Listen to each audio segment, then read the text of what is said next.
실제로 많이 비판하고요. 이렇게 기능론 설명을 해봤습니다. 자, 두 번째 갈등론입니다. 그래서 종합비판. 종합비판으로 기능론은 너무 보수적이다. 보수적이다라고 비판한다. 그리고 기득권을 옹호한다. 기득권을 옹호한다. 이 두 가지로 대표적으로 비판할 수 있습니다. 자, 넘어갈게요. 넘어가겠습니다. 자, 그 다음에 있는 게 갈등론입니다. 갈등론은 그냥 간단하게 예언해요. 기능론을 다 비판합니다. 기능론의 숙적이라고 보시면 돼요. 자, 갈등론 대전제. 아까 선생님이 말했죠. 로스쿨은 누가 가고 의대는 누가 가는가.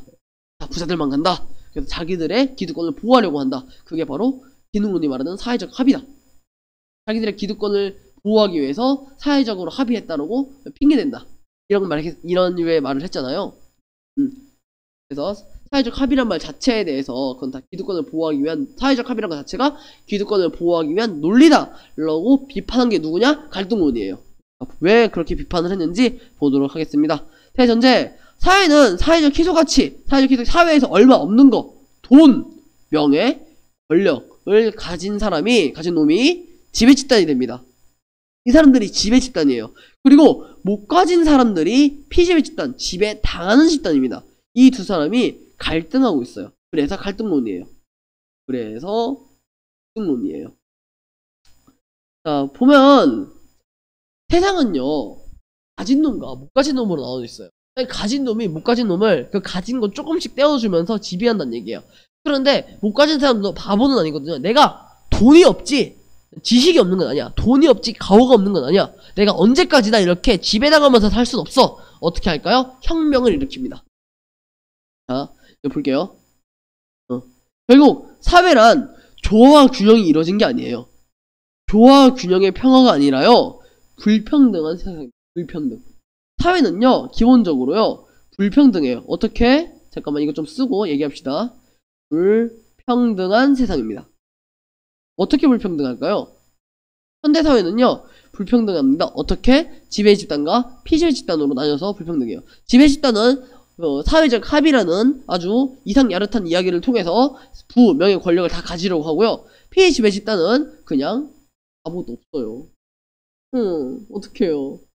아무것도 없는데, 근데 그렇다고 해서 내가 기주가 있는 게 아니라, 지배집단은 부 권력을 이용해서 지배 체계를 유지하려고 하지만, 피지배집단은 이에서 기주가 있는 게 아니라, 불만을 생기니까, 혁명을 일으켜서 세상을 바꾸려고 합니다. 대표적인 사람이 마르크스.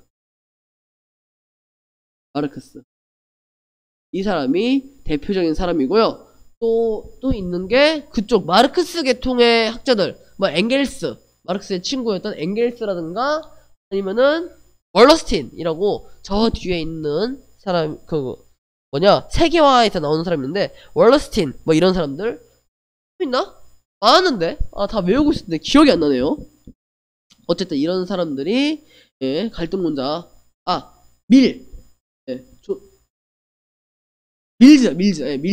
밀즈 같은 사람들이 대표적인 갈등론자라고 보시면.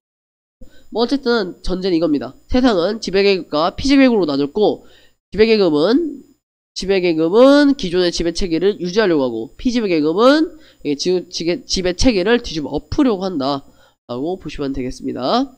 넘길게요. 자, 갈등론의 기본 속성은 갈등과 대립입니다. 자, 누구랑 누가 갈등한 거죠? 지배계급과 피지배계급. 이거를 프랑스말로 표현을 하면은 지배계급을 부르주아라고 말하고요, 피지배계급을 프롤레타리아라고 말해요. 그래서 지배계급과 피지배계급의 갈등과 대립이 있고요.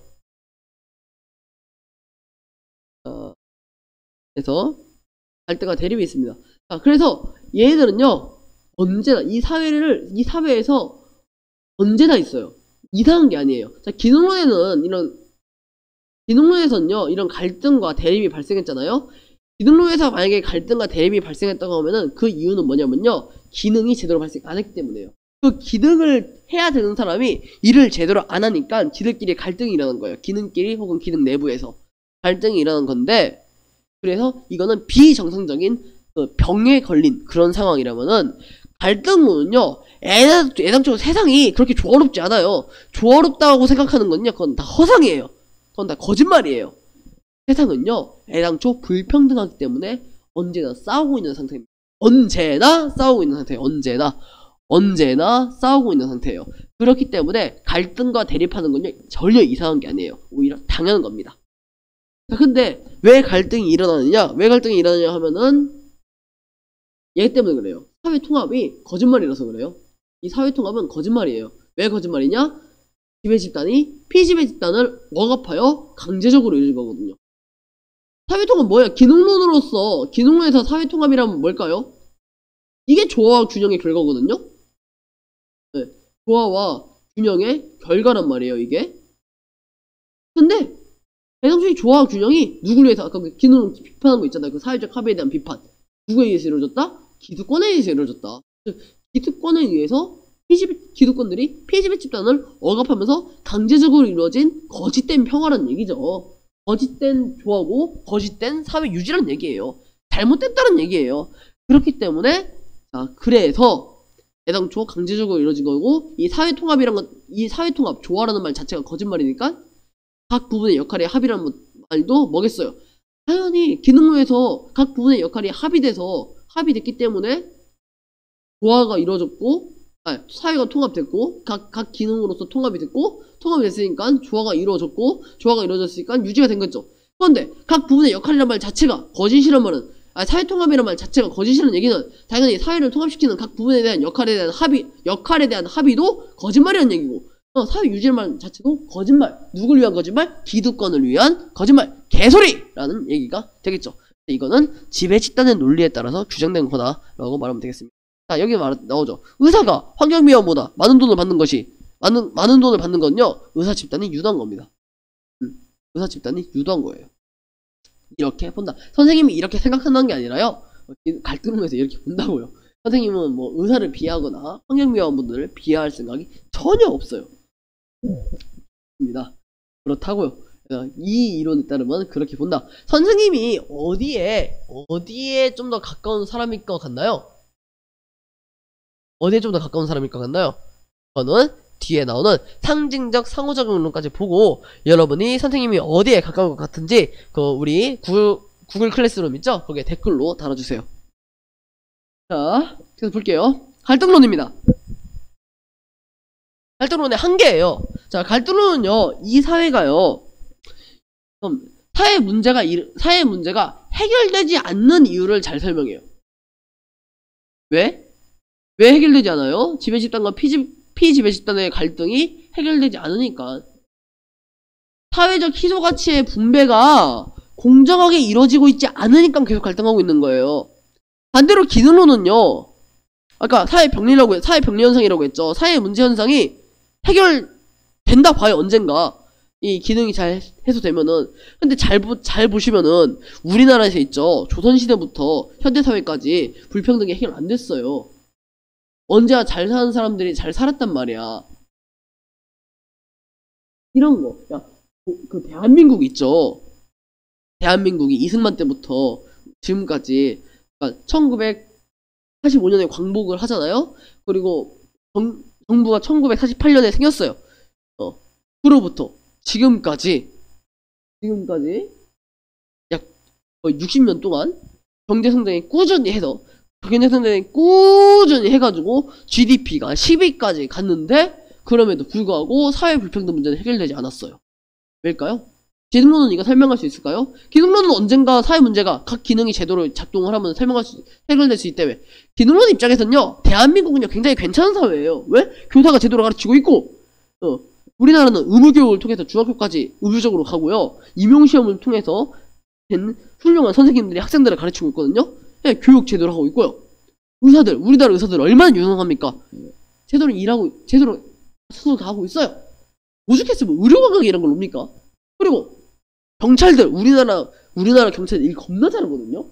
우리나라 검사들도 겁나 똑똑한 사람들이에요. 그래서 기능론 입장에서 보면요, 우리나라는 정말 괜찮은 나라예요.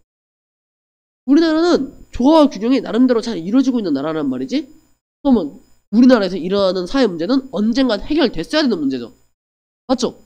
그런데 어때요? 실제로 사회 불평등 문제가 전혀 해결되고 있지 않죠. 잘 해결되고 있지 않아요. 이런 거는 이렇게 계속되는 흐름에 계속 이제 시간이 흘렀어도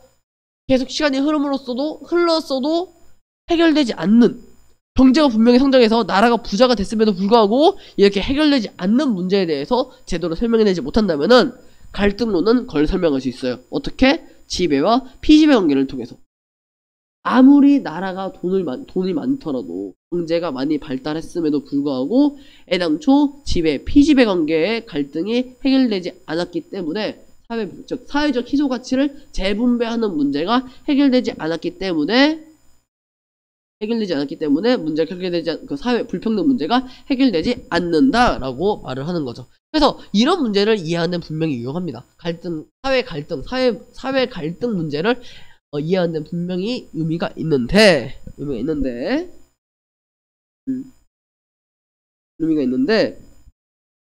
문제는요, 갈등을 너무 지나치게 강조해요.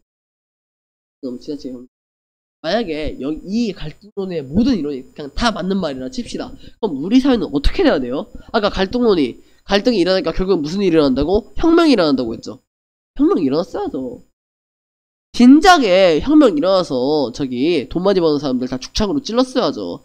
근데 아니잖아요. 다 자기 직업에 기능론 말처럼 자기 직업에 종사해서 열심히 일해서 살아가잖아요. 그렇게 해서 우리 사회가 어느 정도는 존속되고 있는 부분이 분명히 있잖아요. 예. 그런데 갈등론은 항상 갈등하고 대립한다고 말하니까 걸 설명하지 못해요. 분명히 우리 사회는 합의되는 부분이 있어요. 아무도 불만 가지지 않는 부분이 뭐예요?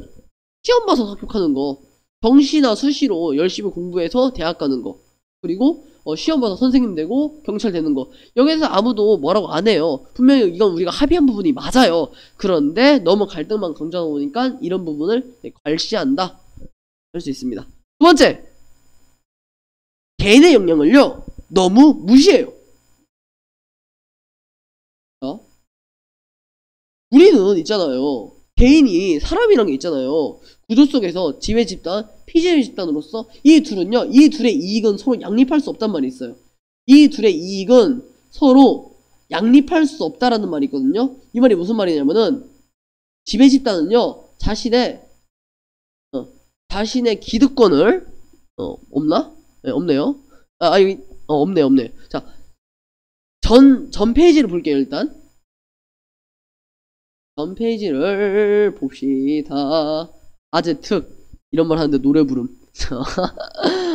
보시면은 사회적 희소 가치가 지배 집단은 사회적 희소 가치를 가지고 있고요. 피지배 집단은 사회적 희소 가치를 어떻게든 다시 자기한테 가지고 오려고 합니다. 즉, 이 두 집단의 이익은, 이 두 집단의 목표는 양립할 수 있다 없다? 네, 같을 수가 없다. 같을 수가 없기 때문에 이 두 집단, 지배 집단과 피지배 집단의 이익은요 서로 양립할 수 없어요. 서로가 서로를 적으로서만 봐야 합니다. 하지만 우리가 살다 보면요, 가난한 사람도 부자하고 친구할 수 있고요, 가난한 사람도요 그냥 사회를 이렇게 부자들에게서 맨날 불만만 갖기보다는 스스로 노력해서 부자가 되는 경우도 있습니다. 인간의 능력은요 꼭 누군가를 적으로만 두진 않아요. 꼭 세상에 대해서 불만만 갖지도 않고요, 스스로 상황을 바꿔나갈 수도 있어요. 꼭 혁명을 일으키지 않더라도요. 그래서 구조 속에서 단순히 피지배 계급으로, 지배 집단을 싫어하는 피지배 계급으로, 피지배 집단을 싫어하는 지배 계급으로, 피지배 집단을 이용하고 싫어만 하는 지배 계급으로만 존재하는 게 아니라 지배 집단의 누군가의 친구로서 이렇게 존재할 수도 있다. 그래서 개인은 자율성을 지닌 존재다 라는 사실을 갈등론은 이해를 못해요. 자, 근데 있죠, 이 두 번째 이유랑 뭐랑 좀 비슷하지 않아요? 두 번째 이유랑 이 기능론 볼게요. 기능론의 두 번째, 기능론의 세 번째 한계, 개인의 역할은 사회를 유지하는 구조로만 이해해야 함. 이것도 개인의 자율성을 무시한 거죠. 자율성을, 글씨보소. 자율성을 무시한 케이스가 됩니다. 갈등론, 이거 볼게요. 갈등론 볼까요? 갈등론의 한계도 개인의 역량을 무시했대요. 이것도 자율성을 무시한 겁니다. 자, 둘 다 미시적 관점에서 거시적 관점을 비판하는 태도입니다.